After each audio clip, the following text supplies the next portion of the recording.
ഇന്ന് തന്നെ ഡൗൺലോഡ് ചെയ്യൂ. കാണൂ നിങ്ങളുടെ ഫേവറേറ്റ് ഷോസ്. അവരമ്മയും മോളും അല്ലേ, ഇടയ്ക്കൊക്കെ ഇങ്ങനെ ഇണങ്ങിയും പിണങ്ങിയൊക്കെ ഇരിക്കും. അതൊന്നും വലിയ കാര്യമാക്കേണ്ടതില്ല. ശരി, വാദത്തിന് വേണ്ടി നീ പറയുന്നത് ഞാൻ സമ്മതിക്കാം. പക്ഷേ ഇന്നലെ രാവിലെ അടുക്കളയിൽ വെച്ച് അവള് ശിശിരോട് ദേഷ്യപ്പെട്ടതോ? വാ.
കുടുംബം തമ്മിലടിച്ച് ചിന്ന ഭിന്നമായിട്ട് പോകാൻ തുടങ്ങല്ല മോളെ.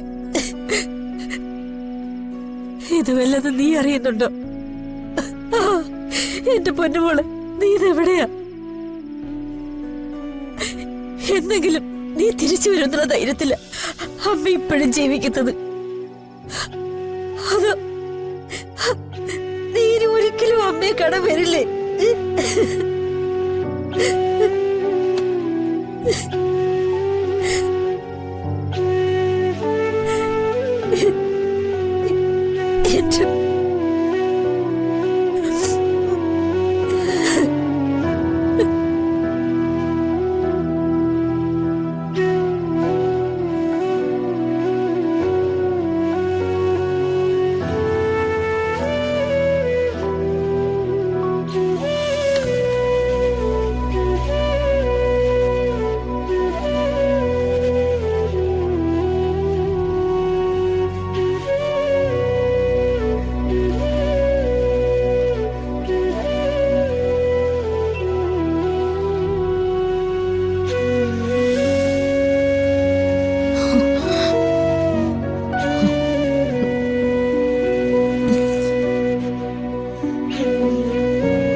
ഹലോ സച്ചേട്ടാ,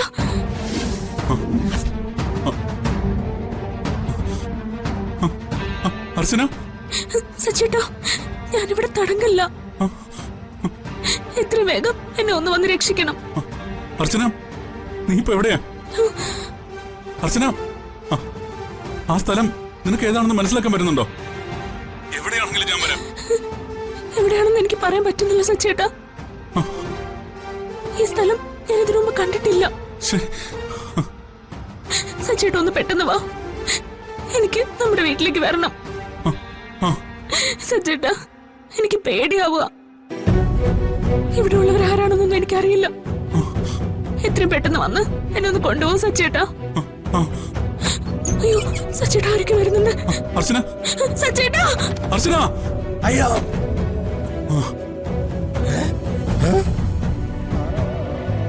എന്താടാ മനുഷ്യനെ പേടിപ്പിച്ചളഞ്ഞല്ലോ. അർച്ചന, അവളെന്നെ വിളിച്ചു. എപ്പോ? ഈ ഉറക്കത്തിന്റെ ഇടയിലോ?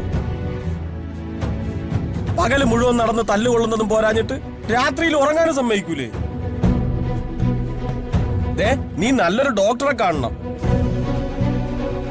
അല്ലടാ, എന്റെ അർച്ചനയ്ക്ക് എന്തോ അപകടം പറ്റിയിട്ടുണ്ട്. അവളെ രക്ഷിക്കണമെന്ന് അവൾ എന്നോട് പറഞ്ഞു. ആ, സ്വപ്നത്തിൽ പറഞ്ഞല്ലേ? ഒരു കാര്യം ചെയ്, രാജകുമാരൻ സ്വപ്നത്തിൽ കുതിരപ്പുറത്ത് പോയി രാജകുമാരെ രക്ഷിച്ചോണ്ട് വരണം. ഞാൻ കിടന്ന് അത്ര നേരം ഒന്ന് ഉറങ്ങട്ടെ.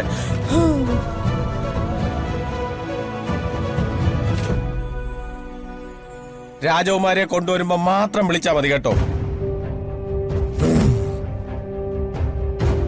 എടാ, നീ എന്താണ് ഇങ്ങനെയൊക്കെ പറയുന്നേ? അർച്ചന ഇവിടെ അടുത്ത് എവിടെ തന്നെ ഉണ്ട്. നമുക്ക് അവളെ കണ്ടുപിടിച്ച് രക്ഷിക്കണം. എടാ നീ ഒന്ന് എഴുന്നേറ്റേ, നമുക്ക് ഇപ്പൊ തന്നെ പോണം.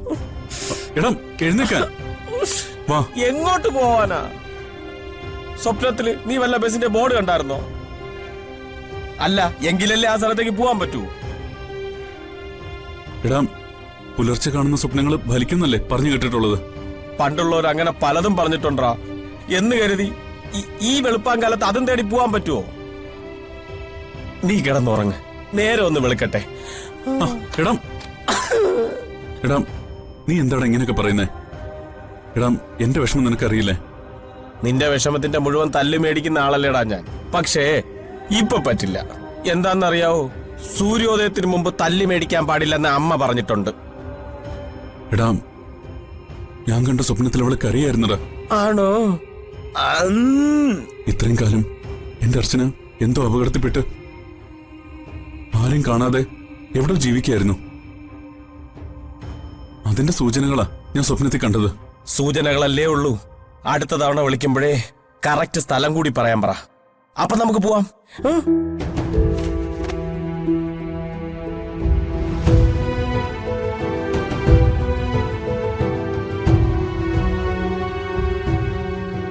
വെളുപ്പിനെ കാണുന്ന സ്വപ്നം ഫലിക്കും. എനിക്കുറപ്പാ എന്റെ അർച്ചന എനിക്ക് തിരിച്ചു കിട്ടും.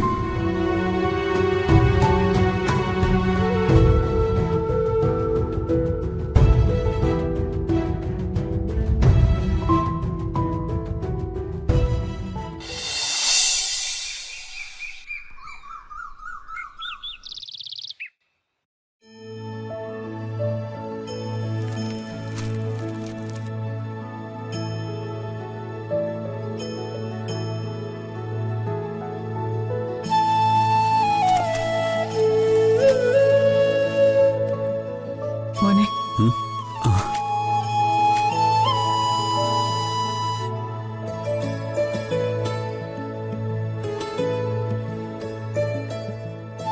മോനെ സമൃദ്ധിയുടെ കാര്യത്തിൽ ഞാൻ സംശയിച്ചതെല്ലാം അതുപോലെ തന്നെ സംഭവിക്കുമെന്നാ ഇപ്പൊ എന്റെ പേടി. അമ്മ എപ്പോഴും സമൃദ്ധിയെക്കുറിച്ച് ആവശ്യമില്ലാതെ ചിന്തിക്കുന്നോണ്ടാ ഇങ്ങനെ തോന്നുന്നേ. അവൾ അവളുടെ ഇഷ്ടത്തിന് ജീവിക്കട്ടെ. ജീവിച്ചോട്ടെ, പക്ഷേ ഞാൻ പറഞ്ഞു വന്നത് അതല്ല. പിന്നെ എന്തിനാ അമ്മയ്ക്ക് ഇത്ര പേടി? അവളിൽ നമ്മൾ ആരും വിചാരിക്കാത്ത ചില മാറ്റങ്ങൾ ഇപ്പൊ കാണുന്നുണ്ട്. അതൊക്കെ സ്വാഭാവികമല്ലേ അമ്മേ? ഒരാൾക്ക് എപ്പോഴും ഒരുപോലെ പെരുമാറാൻ പറ്റുമോ?